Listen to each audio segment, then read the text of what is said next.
when I made that transition from college to to being a business owner, like I was social chair of my fraternity. So I was always going out, like, like everyone I was associated with was just like, let's go party. And I knew, like, if I just started posting what I was doing there, like, nobody would give a fuck. So I created another account and I started just posting on there, and literally like 2 months later, like, I just started following the people I wanted to follow, and then everybody from there found it. So, like, if you have an account with, like, I had nobody at the time, like, that was like entrepreneur minded on that account. So, like, I would say with yours, you probably got some pretty solid connections. Like, I think we probably follow each other on Instagram. So it's like, if I were you, I would just go for it.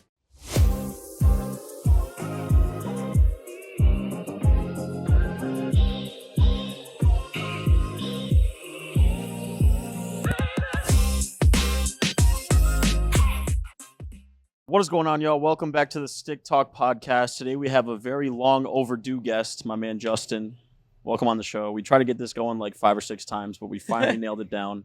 We all travel a lot, but we're here in person at the great Grand Cathedral Cigars in Tampa, and welcome on, man. I appreciate it, man. It's definitely well overdue, as you said. We've been trying to get this together for a while, and just with everybody traveling, so I'm excited to be here, man. Absolutely, dude. So I mean, just to kick it off, like, the majority of our audience is business-oriented, business-minded. If you want to just give a quick rundown of who you are, the business you run, what you're currently up to, and how everything's going. Yeah, man. So essentially what I do is I help coaches and consultants scale online. And a big part of that is through paid advertising. I got started with paid ads roughly about 6-7 years ago. And I've seen the industry change quite a bit. So I've kind of changed and perfected some of my strategies. And we teach a little bit of a unique strategy. It's different than what most people do. And it's what a lot of people come to us for, is just to help scale through Instagram ads. Yeah, man. I mean, you do primarily like comment for DM type of ads, if I'm not mistaken, which is pretty genius. You want to talk about that? Yeah. So it's actually a little bit different than that. They're more of like like the ads will say like message me keyword. And so it starts in the DMs, and there's all kinds of different unique strategies you can do with it. You can use like many chat features to kind of automate it, depending on how flooded your Instagram DMs get. But we've tried the comment method, and dude, the thing with the comments for us at least is it just gets way overcrowded, and then just too many people. And with the DMs, you can actually do a little bit of a filter. Like, we can go in a little bit more detail if you'd like, but there's a filter aspect you can do to make sure you're only getting high quality people in after you ask them to send you a specific keyword. So how do you do that? Because a common complaint with everybody who starts ads is like, yeah, I'm getting some people to opt in, but they're all people that are broke.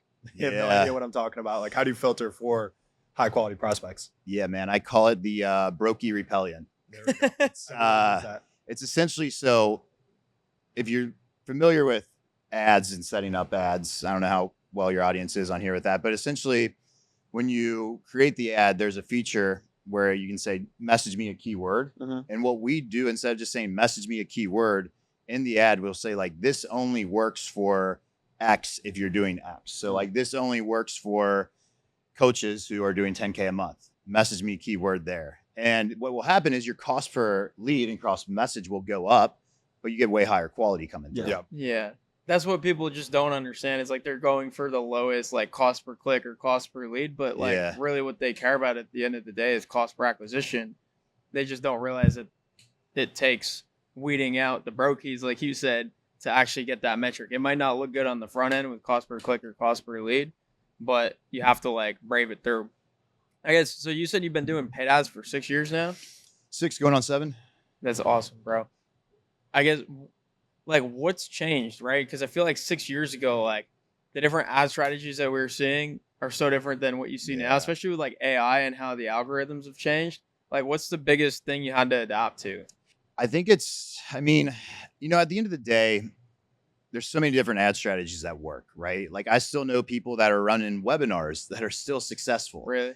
Yeah. And I think it's how you brand yourself, but also like just understanding, like, once you start going into acquisition channel, like perfecting that one thing. And that's where a lot of people make mistakes, is they try like, oh, I'll try DM ads, I'll try lead form ads, I'll try VSLs. And they cut themselves short because they don't go all in on that one thing. And I got you. I think to kind of answer your question for my strategy, I've kind of realized that, our ideal clients are strictly just on Instagram.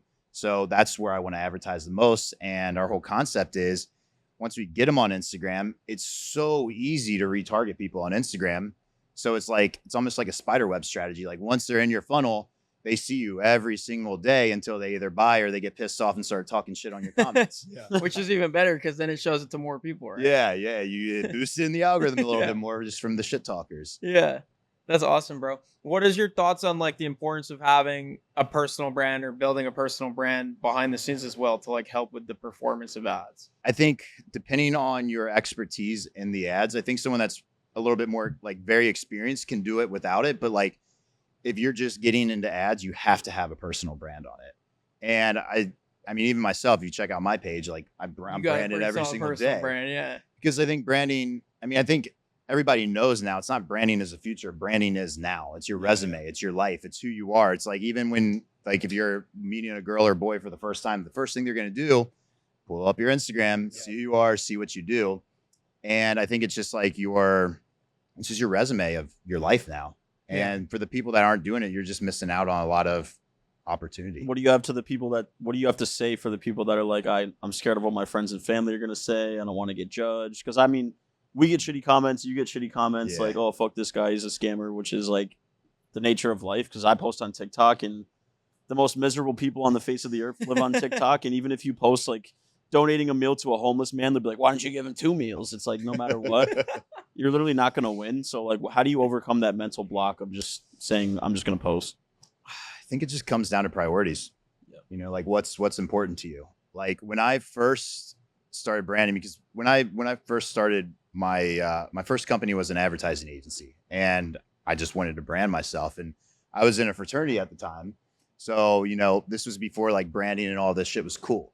And I remember like posting videos, selfie videos, talking, and, looking back, like they're funny to look at, but like so many people and what I considered friends at the time would just talk shit to me because they're like, dude, why are you even doing this? Like, because everything was like, go get a normal 9-to-5 job type shit.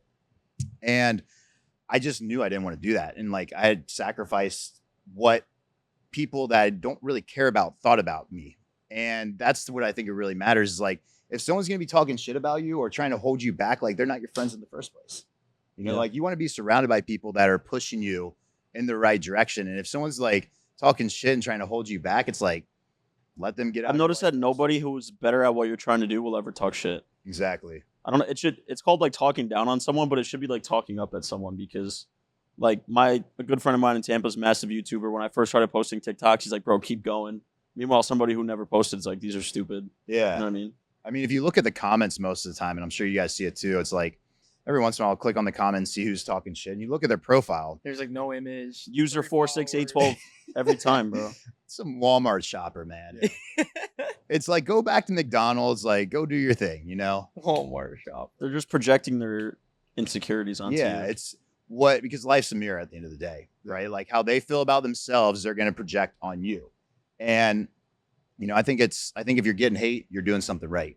Yeah, 100%. And like we said, it boosts performance with the ads. Exactly. I think it was what's his name, Luke Belmar. Did you ever hear like what his ad strategy was?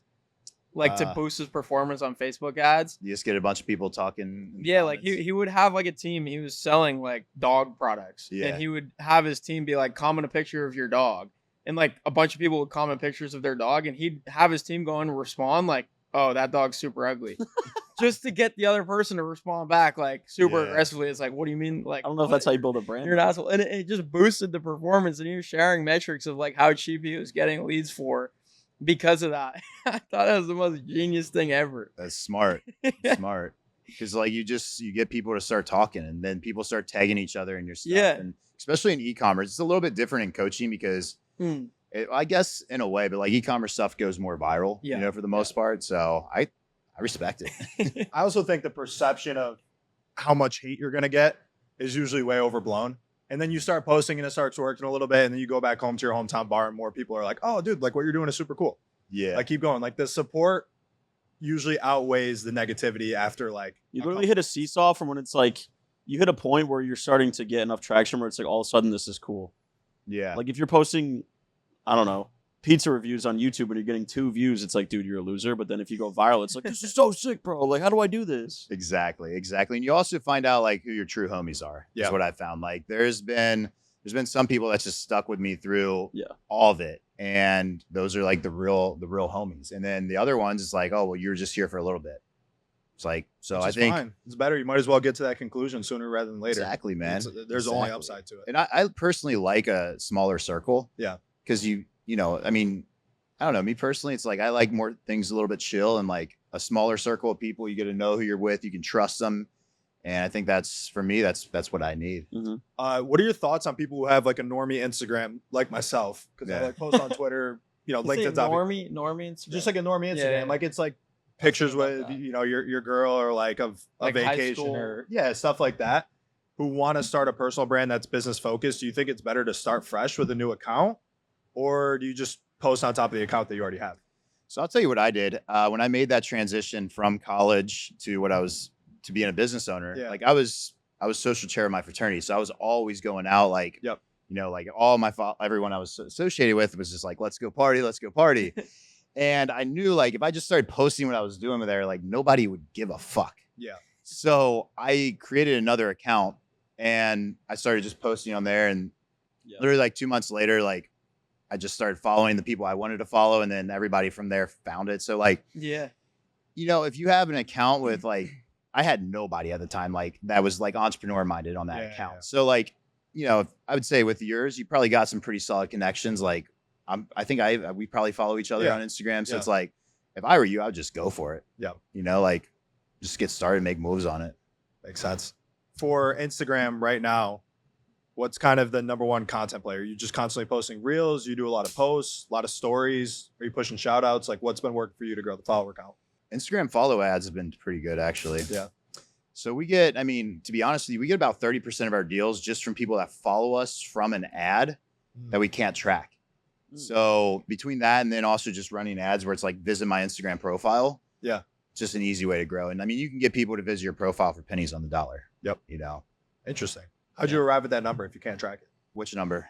Like the 30%. Oh, we track where everyone else comes from. Oh, and so there's 30% that wasn't accounted from that came from Instagram that were just like followers that we couldn't see which ad they came from. That makes sense. Gotcha. Yeah. That's one thing I've realized growing a business is, and I never thought I'd be like this, as a fucking data nerd. Yeah. You have to be, bro. Have to be. Like, I know every single metric inside my business. And like, you would have told me this like back in high school or college. Like I almost failed out of high school and college, man. Like I was never good at math, but like when the money comes in, then things it's change. fun. Yeah. Then it's like actual fun. I guess what are some of those metrics that you are tracking that, like, because again, we talked earlier about like cost per click or cost per lead or like followers, like what's even important anymore? I always tell people simplify it. You know, at the end of the day, the only thing that actually matters is your cost per acquisition. Yeah.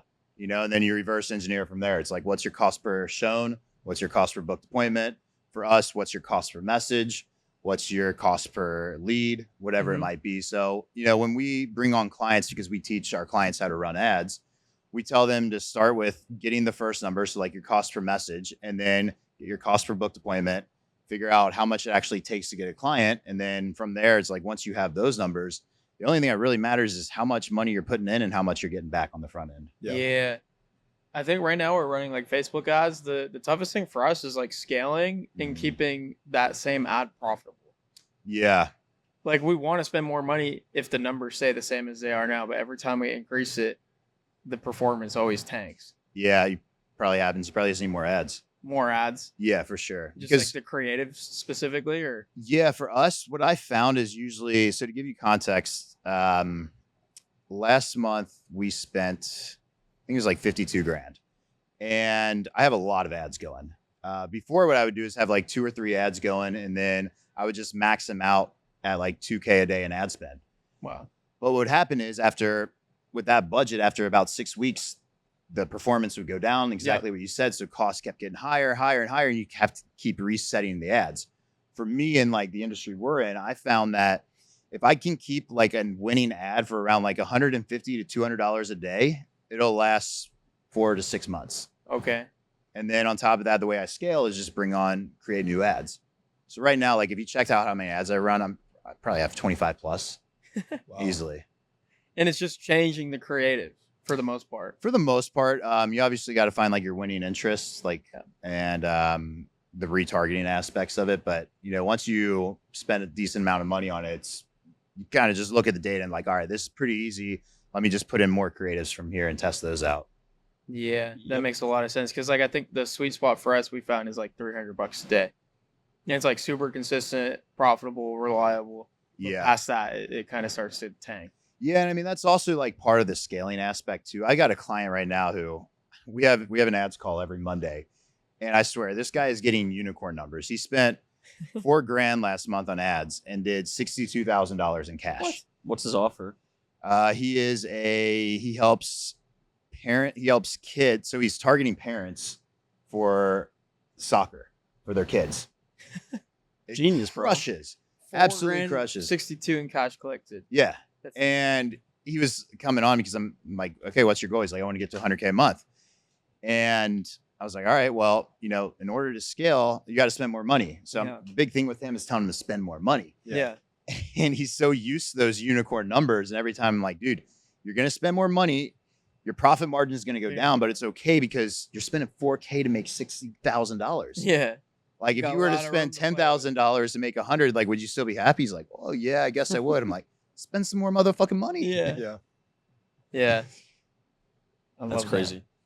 I feel like another hard thing with scaling is you need to have an efficient sales team that can act on each lead. So like for your clients, what does that look like? Is it just a typical setter closer? And like, if you're spending, I don't know, $5,000 a month, what does like a typical sales team look like for that client? $5,000 a month typically is, it depends on exactly what you said, like their team. Typically, if they're spending $5K a month, I tell them to just do their own setting and their own sales. Until they get too busy with it. But typically it's a setter closer model. You drive traffic to the DMs. You qualify them in the DMs. If they're a good fit, you ask them to hop on a sales call, and then, it goes up. You do the sales call. If it's a good fit, you close the deal and you go on from there. Yeah. It's a pretty simple model, to be honest. Yeah. We could go super in the weeds with this, but like, what are your thoughts on like, so you help coaches, right? And like every coaching program or coaching business model has like an offer stock. And so like, do you send traffic to like low ticket funnels, or are you sending them right to like the flagship program? So I'll tell you what I do in a second, but I think for a lot of people getting started or just first running ads, like for us, we had one offer until we hit our first 100K month. And we did that consistently. And so I have to say that because a lot of people probably watching this are like, oh, well, let me try this. Let me try this. It's like, just do one with one offer and just scale that. And then once you're profitable and you got the understanding, you can try other things. That's my opinion. What was that offer, like price point? So we started when I first launched this, I got my beta students in for like 4K, something like that. And, I'll be honest, we're up to 12K now. So we've just kind of been stacking from there. But to answer your question, what we've done now is I've now introduced a low ticket funnel, which that's one of the ads that you sent me the other day. I think I saw that too. Yeah. So we're stacking that on top to scale. But we were that one offer, and then we had an ascension program in the back end after that for the longest time, just because we're like, let's just make this as good as we possibly can before we try all these other things. Yeah, it's kind of where we're at as well with our program. And we kind of maxed out the one offer, one funnel, one source of traffic. So now we're just like sprinkling in these low ticket funnels to just build top of funnel, really. Yeah. And like extend the nurturing sequence. For sure. Because a lot of people, they just don't have enough trust built up yet to buy the flagship program straight from that. Yeah, we live in a world where trust is just getting diminished every single day. And, I think it's one of those things where there's a lot of overnight experts nowadays that don't do what they teach. Don't do what they teach, man. And, that's what we run into that a lot. And like, that's why, especially with us, like we're pretty picky on who we work with, just because like I'm sure you guys do. It's like, we have a really big impact on the people that portray like what happens to the world. So if we bring on shitty clients that have a shitty service, I feel like that's bad juju. So like we make sure like our clients that we bring on board, like they have an established offer. They're actually a legit person. They know what like they can actually perform, because if not, it's like, that's just putting out bad vibes in the world. You're helping spread bad offers. Yeah. So it's like, I want to help more people. And like, I think that's another thing where there's a lot of people that do very similar to what we all do too. And I love the competition aspect behind it, because like we're always growing. And it's like, if someone else is teaching people how to start a coaching program and they're using the same strategy as us, I'm like, okay, awesome. You're building them up for us. And when they're ready, they're going to go to you anyway. Yeah. So I think it's a win-win. Yeah. As the industry grows, your service is just in more need. Exactly. In more demand. That makes a lot of sense. How important is your presence on camera in your ads? Because I've noticed you're pretty succinct and confident in what you're saying. Do you think that makes a difference, like having conviction versus like, hey guys, like, you know, just beating around the bush, being a little bitch on camera? Yeah.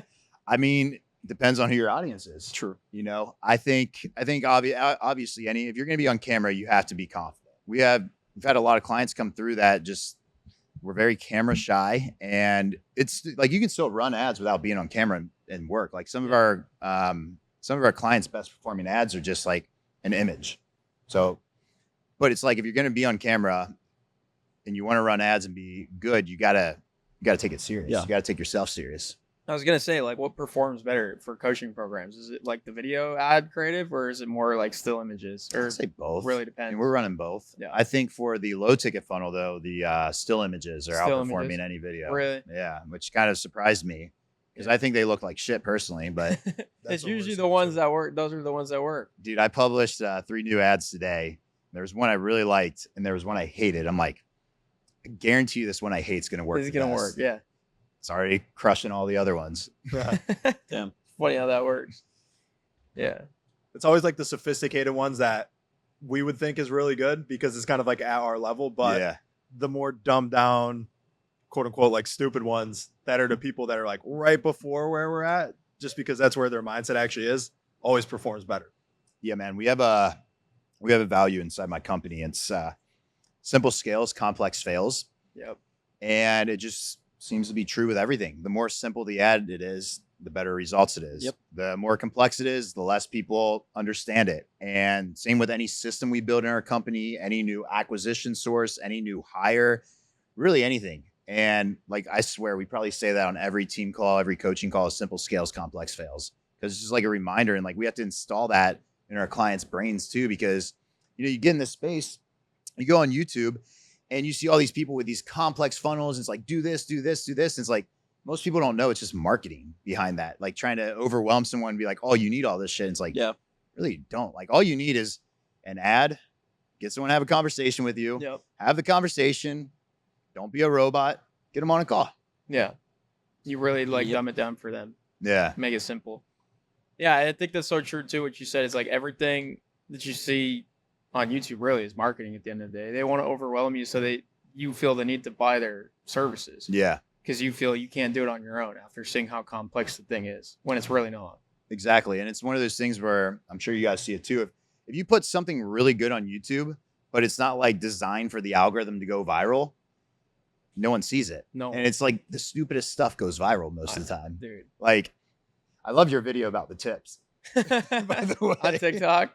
Yeah, I saw that. That went crazy. But it's like if you put a video that says, this is exactly what you need to do to build a coaching business, blah, blah, blah, and it's very in detail. It's like no one's going to see it. You got to speak to the masses, bro. Exactly. And that's the sad reality is like most of the masses. What you could do is like marketing. Just call out how college is a scam and then talk about coaching programs. Yep. I did a big like short form, like for like 4 months, just went ham on short form, like 2 pieces every single day. Every single time college is a scam would go viral. Yeah. We're talking about like, you know, Alex Hormozi or Eamon Godzi, like somebody like that. All that stuff just picks up the most views. And it's like, I hate that, bro. Did you burn out doing that? Bro, I felt like I was selling my soul. Yeah. And one day I'm just like, this is so dumb. Like I'm just done with this shit. Yeah. You know, because like, why? Yeah. I don't like, it's not like authentic, right? It's like, not authentic. You feel like you're like not lying, but you feel like you're acting. Yeah. Whereas like the content where you're just like speaking about what you know and what you're passionate about, like that's the stuff that actually flows. Exactly. And, you know, I had this thing, I was like, I want to, in a way, substitute my audience with organic so I can be more profitable. Yeah. Because ads obviously are a big chunk of the business. Yeah. But I was like, you know what? This is just stupid, man. Like, I feel like I got in this business for the freedom aspect, not to be a douchebag that just talks about what everybody wants to hear. Yeah. So I was just like, you know, I'm done with this. Like, yeah. And it was I fucking love it. Like I love what I talk about now. It's like I can be the real authentic self. And I think like, even Andrew Tate, like all of his stuff goes viral, but he's just his authentic self, just calling people out on their bullshit. Yeah. 100%. Yeah, that was like a trend last year, and we run a coaching program, and a lot of guys run like the short form agencies. And I mean, I personally tried it. I'm not like big into content myself, but like I worked with a short form agency, and they're giving me like these different hooks and angles for videos, and I'm like this doesn't feel right. Yeah. It would just be like such an obligation to record it, and then I'd record it and I'd like watch it back and be like, dude, I couldn't even buy it myself. Some of the stuff I thought, like because I did that too. I've hired so many short form agencies, and some of the hooks, I'm like, if I said this and like my grandma or mom saw this, they would just look at me like, are you like mentally okay? I love doing what I do because I just fire from the hip with like some random bullshit. I like your stuff. Yeah, yours is good. It's fun. It's like yours is authentic. It's like a release. Like, oh, I want to rant about something and just. Bro, you just go through life and like talk about like what you don't like or like. My bio says shower thoughts. That's it. Yeah, you're like a comedian in a way. You're just talking about like real life experiences as they come up. Funny, though. Yeah, I'm trying to get it, bro. I made a video at a bar in Cali, got him 1.5 million views. I DM them the video. I go, hey, would love to collab on some content. They go, please email marketing@bungalow. I'm like, are you kidding me? I just got you this many free eyeballs, and they wouldn't even like talk to me about a deal. People are just dumb. And I made a video about a bar in Scottsdale last week, and they're like, we'll give you a few buckets of beer next time. I'm like, okay. We're getting some. All it takes. We're getting some buckets of beer. Making some moves. Yeah. I mean, dude, that's the easiest way for like any local businesses or anything like that. Just find influencers. Yeah. My girlfriend will. Yeah, my girlfriend. You could literally, like, as a creator, you could create leverage over a business. Like, 100%. if you go in and blow them up, you're like, all right, now I'm going to pay me to keep making these. Or I'm going to say some nasty shit. Yeah. Like Dave Portnoy did. The edition sucks ass. Yeah, but that was a wild video. My girlfriend, she gets so many like, she just gets like, she's like really big into fitness. So she gets like ridiculous amounts of gym clothes and like supplements and stuff. And it's like, that's just the easiest way to just get your brand, people talking about you. Obviously, it's a little bit different with like coaching because you can't really like do that, but any local businesses. It's interesting, bro, because even with my content, like I pin business like my 3 pinned TikToks are all about business, and I'll get DMs like, yo, love your content. Like, would love to learn more about what you do for work, you know? Like, if you get enough eyeballs on your shit, it'll filter out people that are still interested. Yeah. If you do it right, you got the traffic, which is like the more viral stuff, and then you got the stuff that's more like exclusive to like what you're saying, what you do, and then the traffic, you get the small percent of the people that actually matter and what you're trying to go after or go through your actual stuff. Yeah. Dude, you have a brother and you guys are both crushing it in business, which is sweet. How often do you guys collab on work, bounce ideas, or are you just like more of a brother relationship, or is there work involved? Yeah, man. We actually used to run an agency together for a while. He was really big on the fulfillment side. And we did that for probably like 2 or 3 years. And we kind of just, both grew, and he went his separate way with his business. I went my separate way, but we still meet up all the time. He's in St. Pete, I'm in Tampa. So we meet up all the time, talk business and stuff. Awesome. But like, yeah, he's crushing it. And like, that was one of the big indicators for me. Like when I first got started, because I went straight into the agency route. And I was like, there's a lot of, what I was supposed to be was a mechanical engineer. That's what my dad was. And he took me in for an internship, and I was like, I appreciate this, but like, there's no way I can sit at this desk all day long. Yeah. And I remember at the time I was like, all right, I got to pave the path for because Blake's 2 years younger than me. I'm like, he's got to have a dope life too, because I can't just have a dope life if he can't. So I was like, I had to figure this out. And he was like a big inspiration for me, like figure out a lot of my stuff. And, I'm just blessed to say where we're at now. It's like, life's good. We're both running businesses, both printing, and just like living the life that it's crazy to even think about. Like, 10 years ago, it's like, we never thought stuff like that. I was going to say, where does that come from? Like anyone in the family that kind of like pushed you guys towards entrepreneurship, or you guys found it on your own? I think it was a combination of a couple different things. My dad was a mechanical engineer, did really well with that. And my mom and dad had a real estate thing on the side. So they would fix and flip houses. And that's how we made money growing up, is they would just hire us and pay us under the table to, rip up carpets, drywall, all this stuff that just sucked. And I think that was a really big inspiration to kind of be like, okay, well, you can figure out how to make money yourself. Yeah. And then looking back on it, like I was really big into basketball. Like that was my thing. And my mom hired me a basketball coach when I was probably like in 6th grade. And just like, that was my first actual like mentorship where it was like, this guy teach me something I didn't know rather than like just a coach or a friend on the sideline, like someone we're actually paying to teach me something. And it kind of just changed my whole life. And, you know, I never realized it then until recently, but it was like that moment of like a mentor in my life shaped who I am today. Oh, that's huge. Side note, there's a basketball league coming to Tampa. You guys are big. I can shoot some threes. We should make a team. Bro, let's do it. I'll be the GM. I'll be like, no, you wear the suit. You're our coach. Yeah, I'll be the you drop the plays. Yeah. You got a little Spoelstra look to you. Yeah. Have you seen that league back my hair? Scott starting though? No.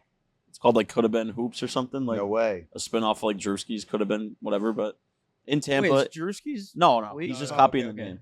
But it's in a gym. It's like fully organized with refs. We should make a squad. Dude, I'm 1000% down. I'm always trying to ball. Yeah, dude, we could get me, him, Scott, Pete. No, Scott isn't gonna make his own team. He's gonna make his. What about Greg? We'll just be like the. Greg would be a good point guard. Greg. Oh yeah. Yeah. That'd be sick. That would be sick. We should do it. We're gonna go find what was his name? The big Turkish dude. Oh, Arrows. Arrow, dude. We can make a fucking god squad. Dude, of I get bigs. So filthy. I gotta text him that I went to Turkey. Oh, dude, it's so. There's filthy. this one guy we used to meet up with at UT, right? the UT courts, and he's like this Turkish exchange student who's just filthy. He's Dude. like 6'5", 6'6" guy, just. But like really super good skilled. Yeah. Super skilled. It was insane. What are you like a stretch big or are you posting up? Bro, I can do it all, man. Yeah. I'm kidding. It's funny because I hit a growth spurt and I stopped growing like freshman year of high school. So I was like this size freshman year. Oh. So I was like every Holy shit. position. Yeah. And then eventually they're like, all right, dude, you can't be a center because you're 6'2". And I ended up more like a forward type position is what I mostly do. All right. We're going to make a team. It's going to be all big men and one shooter and we'll just fucking murder. Let's run it. I'm 100% down. Just let me know the dates. All right. We get to go. We might have the like worst attendance because we all travel, but it's fine. We can find people to substitute. No problem. Yeah. That's true. Yeah. There's a lot of people in Tampa that ball. So. And for all the town, we'll put Coach in at point guard and see what happens. He has his moments. Yeah. That'll be fire. But what else is outside of business? What are you doing besides hooping? Dude, we were talking about it a little bit off camera. Oh, it's all good. We'll get a live replay of that. That literally just make sure you do like a zoom in. Yeah. You get the slow mo of that. Dude, that happened on my shoelace a little bit. It's tough with the mics because it's like I'm trying to like far away. hold it, but whatever. It's all good. Make sure you get that should probably be the intro of like, oh shit. Yeah, slow mo. You can use it as an ad creative, man. Yeah, dude. No, you can't do tobacco in ads, unfortunately. Really? Yep. Oh my It'll get God. rejected. Most of the time. I've seen people get through with it, and it's like, dude, you see those people that like drop the F-bomb and stuff in ads, Yeah. and sometimes they get approved. And like, how do you How do do you? that? Yeah. But They like, have a rep that they text. there's a lot of underground people where you can just pay to get stuff approved. That work at the companies. Yeah, but it's also like eventually it'll get flagged. It's not So- worth it long term. Yeah, No. I think what did Daniel say today? One of our ads got suspended because it Exclamation had point. an exclamation point. So many Like, random. So it's all random, bro. I saw this house like remodeling ad, and it was like, how do you let your fucking bitch of a neighbor know that you have a better house than them? And it was like, I was like, how is this on my phone right now? It's like, Yeah. you have a nicer house, and this is what we do. It was actually a pretty funny ad. I'm towing the line with my hat brand. All the ads I'm running for my hat brand are just girls, and I'm like, how much cleavage can I get in this ad before it gets I taken think down? anything no nipple, you're good. What? Oh yeah. You just gotta go right up to that line. It's just a fine line. Yeah. But no, we were talking off camera. Some of the trips you're having up in like Vail and Canada. Yeah. Like, are those mostly business related or? You know, man, thanks to the IRS, everything's a business trip. Yep. Thanks to the IRS. One Yeah. of the first times I've ever heard someone thank the IRS. Yeah, that's not a very thankful situation, but it forces me, I guess, to travel, in here. But yeah, man, everything I do is, I always integrate work with pleasure. Yeah. Because I love what I do. So like we got this 2-week Europe trip planned up.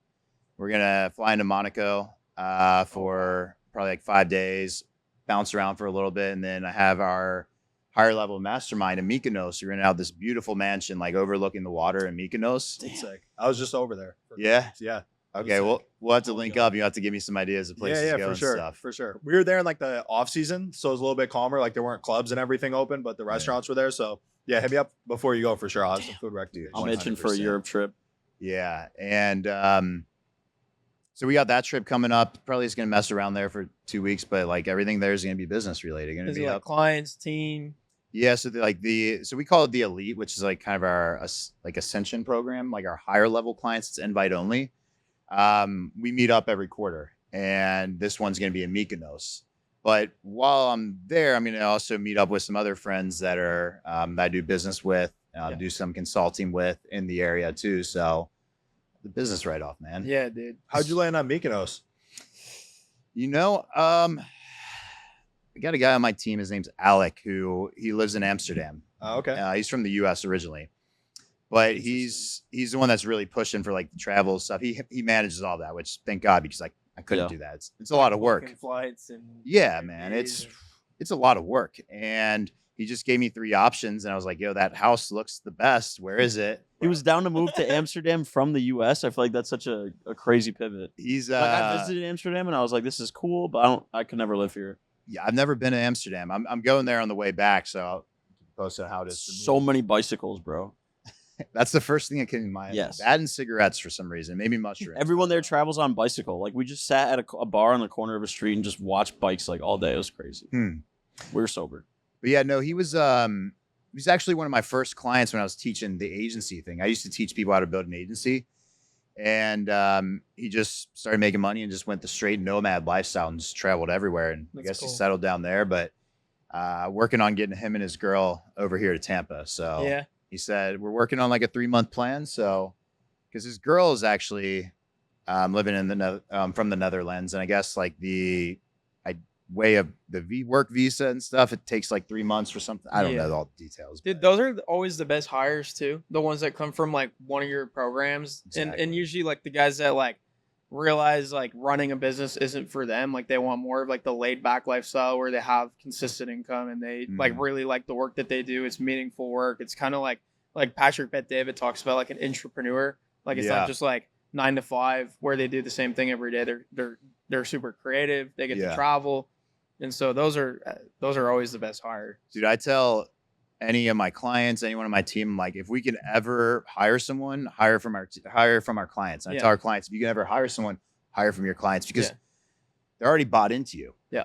You know, and like they can be the best type of people to work with by far. Yep.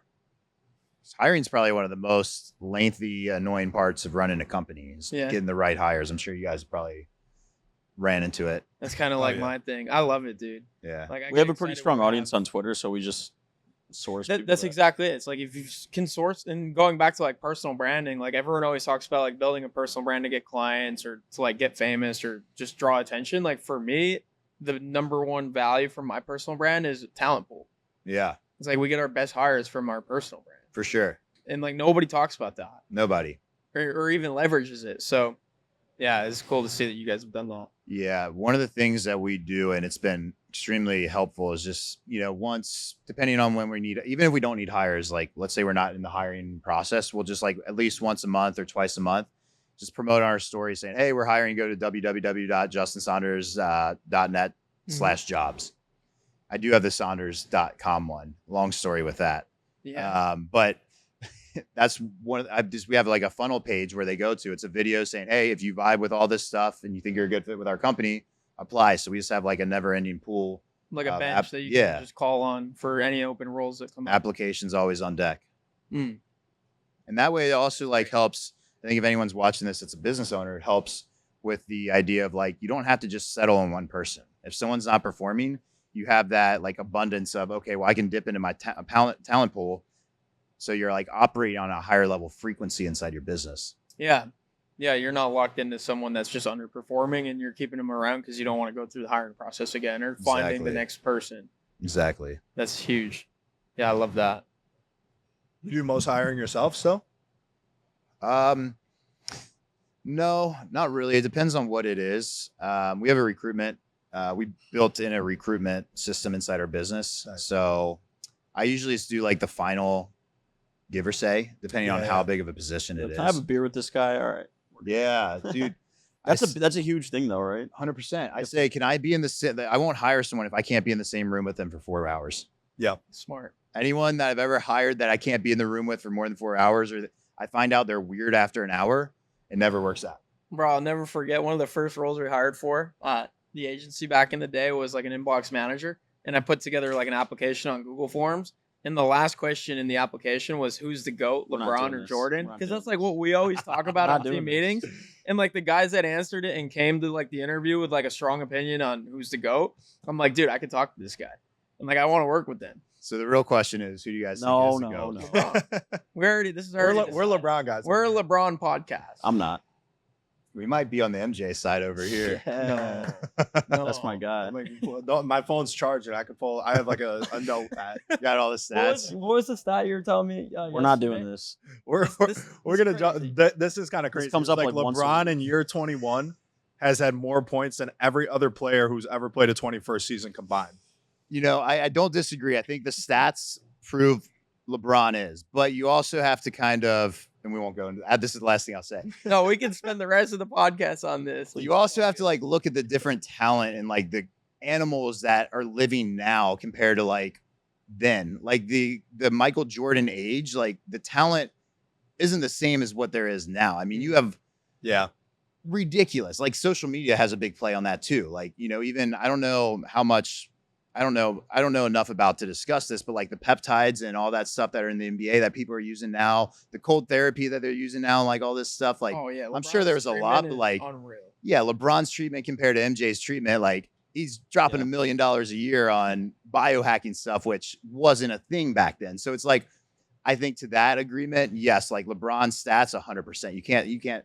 But even then, he just does it at such a higher level than everybody else. Like if you look at everybody from that 03 draft class, they're all gone. You want to know one thing that no one really talks about is MJ played for the Wizards at 40 years old and had like 8 or 10 40-point games. Averaged 20 points. He was decent. But LeBron's still like top of the league at 39. The social media effect is real, bro. You know, if I had to pick one player of all time, I'd pick Kobe. Oh, okay. Just because I just grew up a big Kobe fan. And I think, you know, if we go like the 2K route or whatever, I can just play Kobe better than anybody else. I respect Kobe. So hard not. The 2K there were just some random players that would just be so good in 2K. Yeah, like Lamar Odom, bucket. Josh Smith, bucket. Did you guys ever play like NBA Street? Yeah, the Abominable Snowman. Great game, bro. Great those game. are the best games. Like or backyard football. What was the game on the NFL Street? NFL Street. Yeah, those games were so fun, bro. Jump off the wall and have one hand catch. Dude, I pulled up when we had an employee stay at our apartment talking about retention, and we were playing 2K. Like he's a big basketball fan, so I re-downloaded everything on my Xbox. We were playing 2K. I'm like, dude, I miss this shit, bro. It's so fun. It is so fun. It's just like a good brain break, you know? Dude, I haven't played a video game in. I didn't play in like 2 years, and we were playing, and I was like, wow, I miss this. When GTA 6 comes out, I'm buying a new Xbox. What is it? GTA 6. Oh, that's like the one game I'll come out of retirement for. What even Xbox are we on now? The One X? Let me see. I don't know. I think the X. Is there like a PS like 10 now or something? I think so. We sound like boomers, bro. I know, but it's like, I used to love video games, but it's just like, I'm a very competitive person, so like that's why I don't play video games because I know exactly. I just signed the Xbox Series X. Series X. Yeah. To me, it sounds the exact same. Yeah. I'm much more of a TV show guy now because if I'm not working, I want to just like be completely off, like brain dead, and just kind of unwind at the end of the day. Yeah. So like, but even then, I'm still on my video phone. Games is still a little too much. I feel like video games is the one thing, like basketball, same thing, where you're not even worried about your phone. You're just like in the moment. Dude, you know what's? I just picked this up. I'm not great by any means, but golf. Yeah, bro. Big golf guys. We gotta play. We gotta play. Yeah. That's like my piece. Like I don't have to be on my phone, just in the moment with nature, some sun. It's the best weekend activity. Mental freedom. Couple drinks, maybe. Yeah, it's a couple of cigars or so. Yeah, a couple of zins. Yep. Yeah, it's like you're chilling, and to me, it's like that's the thing that, to be honest with you, I find a difficult thing doing is just like unwinding down from business. Yeah. I'm sure you guys are. There's always something to look at. Yeah. Always something. Like we're so addicted to I'm so addicted to like Slack like I don't have any notifications on my phone, but going through Slack and seeing like a new payment come through or something new coming through, I'm like, oh, shit. You know, it's like you just need to fucking. It's so bad, dude. Everything's on your phone. Business, personal, relationships, views, like every source of dopamine. It's so bad. It's so bad. You say views? Yeah, like refreshing TikTok when your videos are going viral. You're like, you're just like a fucking primal instinct takes over, bro. We need to clip that part. Yeah, that was an interesting motion. Seconds right there. Interesting motion to describe refreshing your TikTok. We'll splice that right when we bring up LeBron. Bro, caught him in 4K. That's fucked up. It's all right, bro. We're all Bron. Why did nobody tell me about Coffee Zen until I bought it yesterday? I was on that. People it's so good, like years ago, dude. It's so good. I haven't had Coffee Zen yet, dude. That was the guy at Harbor Island was sold out. He's like shortage. I'm like coffee. Put it in. I'm like, this is lit. Yeah.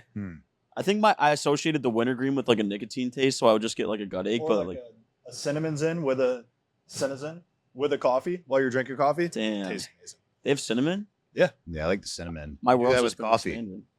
That would make sense. Do that. Yeah, you coffee. You have to do Zen and coffee. The caffeine and nicotine combo. What is it? It's like peanut butter and jelly. Like, peanut butter and jelly. I was gonna say, who said that? I don't know. No, I like that. Cut that into a clip, bro. Slap it on TikTok. Brozempic. Brozempic. That's my most viral tweet to date. I just took a picture of a black coffee, San Pellegrino, and then a can of Zen, and just took a picture. It was like, it's called Brozempic. Ever heard of it?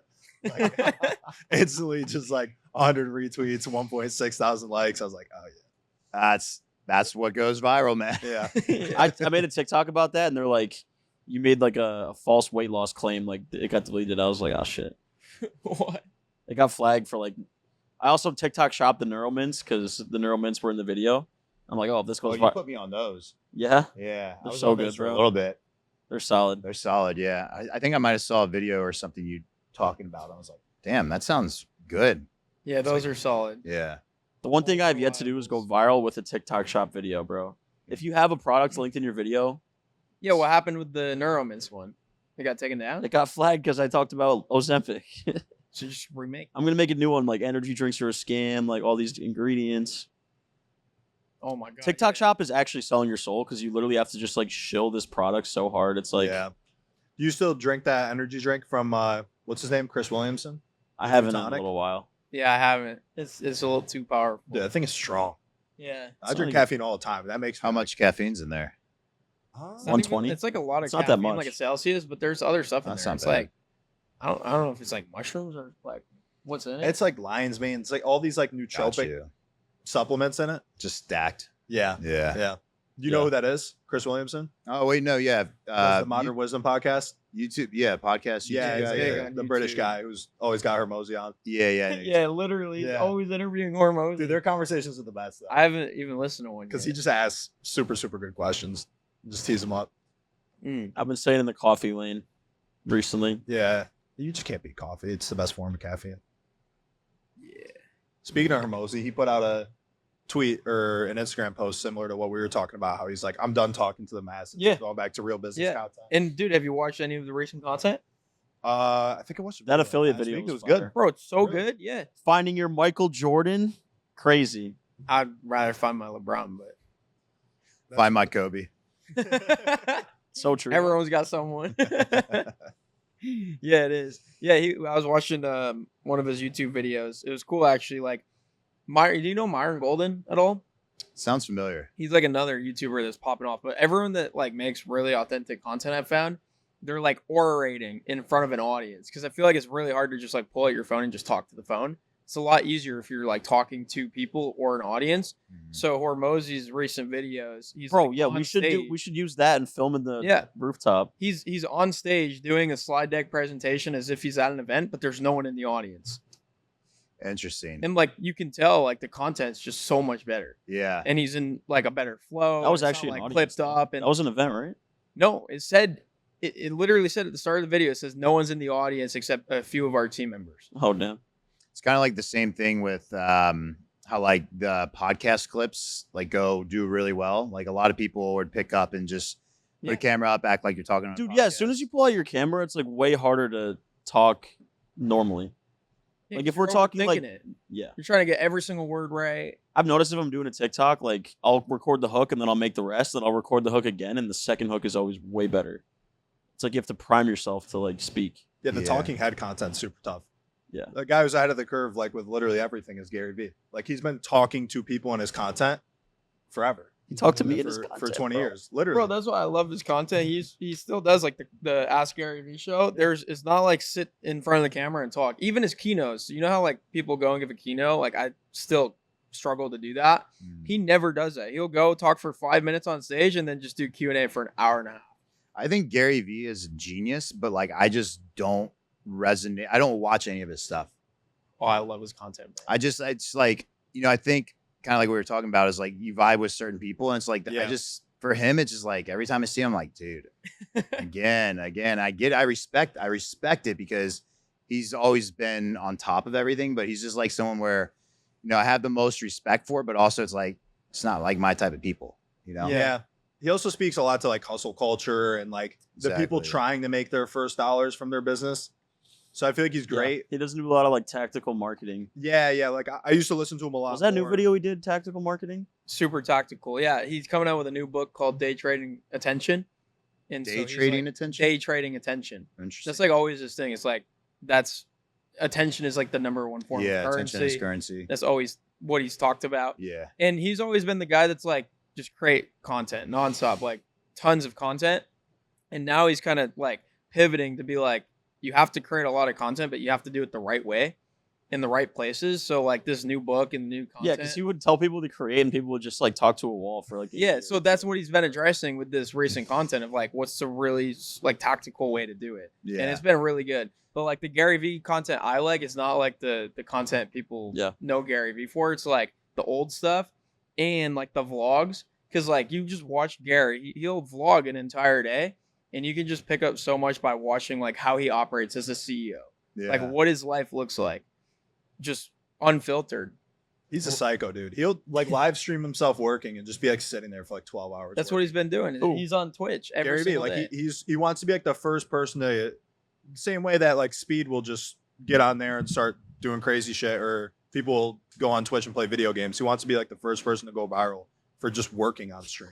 Yeah, you haven't seen those? That's wild. Twitch streams? I like 12-hour Twitch streams. I don't get like people are like, yo, like, have you seen this podcast app? I'm like, dude, how do you guys watch so much long form stuff? That's a good question. How do you balance consuming content versus creating?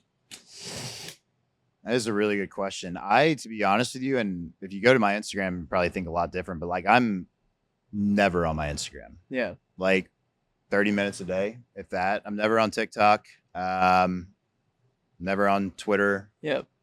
Never on Facebook other than running ads. But like the only time I'm on there is just learning what other people are doing, like ads. Like just study. It's literally what I do all day, every day is just study ads. Just scrolling through your feed to see what comes up? Or? Yeah, just seeing. Bro, okay, why does Meta still makes you run Facebook and Instagram together? Like no one's buying from Facebook. You don't have to run Facebook. Really? I only run Instagram. Oh shit. Yeah. How do you do that? Buy my course. It's literally just a checkbox. Oh shit. Yeah. What happens, so this is where it's getting tricky and where Meta's playing a little trick on everybody is depending on your account, they actually hide settings now. And we've had some clients where they hide the edit button, but it's still there and you can click on it. You just can't see it. So next time you go on there, just check out your audience placements and just change it. It's probably like, I forget what the actual term is. It's probably like advantage audience, something like that. Just change it to like manual and then just uncheck Facebook and you just do Instagram. Yeah. And that's what we do is like, and when you do that, you get people in all of your top of funnel. And then once you're in your top of funnel, you just set up a retargeting campaign for anyone that's engaged on your Instagram. See you every single day. And if you do that with your reels, if you retarget people with your reels, you literally get views for pennies on the dollar. Smart. So that's like the little hack for you on how to, if you want to become an authority like overnight, run top of funnel ads and then run retargeting ads to your reels and you get people to view your stuff for less than a penny, like literally 0.005 cents. Damn, that's crazy. And is it all US based or you're targeting? You can do whatever. If you do out of US, it's even cheaper. Yeah. Yeah, we were doing US for the longest time. We just now started tapping into the Canadian market, probably about like 3 or 4 months ago. We still have, we have some in the European market, but like that's a whole nother game. Yeah. So it's another thing where I see a lot of people mess up on ads is they try to go too broad at first. Obviously, the US is going to be the most expensive just because everybody here is running ads. Yeah. But like, especially if you're running a low ticket offer and you can be more broad, like that's where you're going to get the cheapest cost per results for sure. Solid, man. Should we do a little lightning? Yeah. One of my last questions, like, what are your thoughts on like the coaching industry in general? Just because I feel like it gets a bad rep. But like you said earlier, you're really selective with the clients you work with, which I think is like important. But more people need to be doing that because the path that the industry is kind of going down, it's like ruining its own image. So like in general, what are your thoughts on coaching programs? I think there's a lot of potential with it. I mean, obviously it depends on the end user and how they're perceiving it, but I think it's getting more and more popular, which means there's more and more people in there. The audience, the world is getting smarter because like once you learn something, you can pass it on to somebody else. They pass it on to someone else. So it's like, I personally love it because I think it's a never ending game. Obviously there's a lot of bad reps and stuff, but like, I think it's all about being an entrepreneur. You know, we make mistakes and it's the people that bounce back from the mistakes that learn certain things that they look for in the next coach that they want or anything like that. Right. So like one of the biggest things that, you know, I've been ripped off in coaching programs countless amount of times, but now it's like, I know exactly what I'm looking for before I hire someone. I'll go through, study all of their stuff. And if there's something off, like I can smell a bad coach a mile away, you know, and I'm sure you guys can too, because I've been burned so many times, but it's also like those times of being burned, you change your perception of it. And it's like, you needed that. And I think a lot of people get too butthurt about, oh my God, like I got burned by this person. It's like, yeah, you did fuck that person, but like, that's a good learning lesson for you because you need that along your journey. Like, keep going. Keep going. Stop playing the little bitch victim game. You know? Yeah. 100%. Well, that's like what most people want, really. It's a lot easier to be the victim than to like overcome that challenge. It's easier. That's the word you said. Yeah. And that's the problem. People want shit easy. Yeah. And it's not. A really good book that we actually send out to all of our clients. It's called The Obstacle is the Way. Yep. You guys ever read it? Holiday. Yeah. Yeah. It's like the stoicism. Exactly. The obstacle is literally the way. Everybody wants it to just be easy. If it was easy, everybody would do it. Someone's got to work at McDonald's at the end of the day. Yeah. There's got to be a big boulder there that somebody can't move.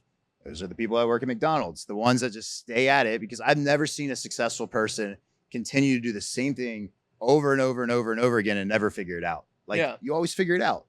Yeah. That's the thing. I'm in Taylor Welch's mastermind, someone that we learn a lot from, and he's been sued by the FTC and all that. So he's been through like the whole coaching program thing. And he has a lot of mindset training. In the one we went through today, he talked about how like growth happens when you have a really strong adversary or like a lot of difficulty. Stagnation happens when you have like a weak adversary, and then death happens when you have no adversary. So like when you don't have any resistance, that's when you die. So it's like, it's good to have, like you said, obstacles. Like that means you're doing something right. Yeah, that's a really good point right there. You should chop that up because that's really good. Yeah, clip that. Thanks, Taylor. For real, that's what it comes down to. Is it's like you gotta change your mindset compared to the normie mindset of I want this to be easy and say I want this to be hard, because the harder the shit you figure out, the more of a reward you're gonna get in the long run. Yeah, absolutely, bro. Absolutely. Lightning round, Christian? Let's do it. Lightning round, series a few quick questions to wrap up. They're meant to be quick, but a lot of people get stuck. Good luck. Let's run it. But if you could have dinner with any three people, dead or alive, who would they be? Kobe Bryant, Mark Cuban. Can I say my future self? Ooh, never had really that one. Good. That's really good. Yeah.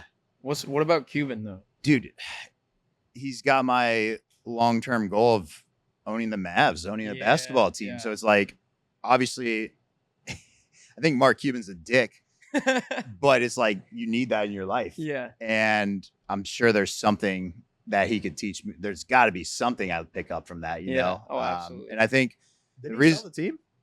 I think he sold most of his own. He might have then. Yeah. That shows you how much I'm involved with keeping up. No. I was just interested in that. He had a super timely exit. You ever read about that? How he first cashed out? No. This is like, this is like right there in the .com bubble, and he sold a company for like, I don't know, a couple $100 million or maybe. Oh, how he cashed out that? Yeah. And then right after that, like, went to zero. That company within, I think it was AOL or Yahoo that he sold to, just went to absolute zero. So he made out. I respect that. I want to do that one day. Yeah. I think Mark, I mean, he's done it. So it's like, that's why. But I also said my future self too, because I'm not going to get all the detail on it, but there's a lot of people I've looked up to that I've ended up meeting in person, and I just immediately regret ever looking up to them. Yep. So that's why, like, if there's like one person like I really look up to, it's me 30 years from now. All the shit that I've gone through, all the shit that I learned, and like what I could pass on myself, because I'm sure you guys see it too. Like, what if you go back 5 years ago and tell yourself what you know now? That was going to be my question. When you first started 6-7 years ago, what would you tell yourself? I would tell myself, if I'm talking business wise, I would say first, just stay patient and enjoy the process. You're going to figure it out. But also, if I could cheat and tell myself all the shit that I know now, literally like ads wise, like do exactly what I'm doing now then, because no one else would be doing it. Yep. And then I think also like on the, personal side, like lifestyle side of stuff is like, don't settle. And that's one of the big things in my life is like, from when I started my business until about 3 years ago, I was single the whole time and like would constantly go on dates trying to find like my girl. And, I saw all kinds of people around me settling. Like, I'm just never going to settle. And like, once I found my girl, I knew she was the one. I cut off everyone. I was like, you're the one. And like, that's the thing for me with like, just never settling in life. Like, get what you want. Yep. And the only way to do that is through trial and error. Yeah, exactly. It's the same thing with business. You know how many bad dates I went on? Yeah, but you don't stop dating, right? Exactly. That's the classic analogy on sales calls. Oh, I got burned. Like, okay, you have a bad girlfriend. You're just going to remain celibate the rest of your life? You're going to get out there, buddy. That's a good one. That's perfect, dude. Like, that's the easiest objection right there. Yeah. Oh, you got burned. You're right. Have you ever dated someone? Yeah. Have you ever had a bad date? Yeah. Okay. Next. Yep. Yeah, that's... We'll make you love again. We'll make you love again, brother. Man. This is a Tampa specific question. I want to know, give me top 3 restaurants in the area. Well, my girl loves Union. So when she loves somewhere, we go there nonstop. Wait, I've never been there. Never been to Union. No.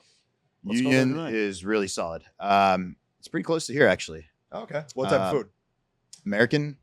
Just regular like burgers, wings, steaks, stuff like that. Yeah, it's good. It's good. So we usually go there the most. I mean, I went to Ocean Prime on Friday. Ocean Prime's kind of mids in my opinion. Like their steaks just aren't that great. I think I'm not a big seafood guy, but if you like seafood, probably a better spot. I think for the vibe wise, like Meat Market, you can't really go wrong with. Meat Market, just like the vibe. And then there's not a Capitol Grill in Tampa, is there? Yeah, I love that place. Okay, because I went to one recently. It was actually a little bit with one of my mentors, a little bit south, and their steaks there are just phenomenal. So good, bro. Like probably top 5 steaks. I think the same thing. That's my strong opinion too. We just had like a little event here and took everybody to Capitol Grill. Great place if you're like hosting clients locally because they'll do like a private room for you. Yeah. So it's perfect if everybody's great service and talking to each other. Oh my good God, service. yeah, It's a good vibe too. Perfect. Yeah, great vibe. Like super solid staff. So yeah, I love that place. Fire. Love it, bro. That's a wrap. Dude, thank you for coming on. Appreciate it, brother. Appreciate you guys having me on here. Yes, sir. Good deal. That was awesome. Yes, sir.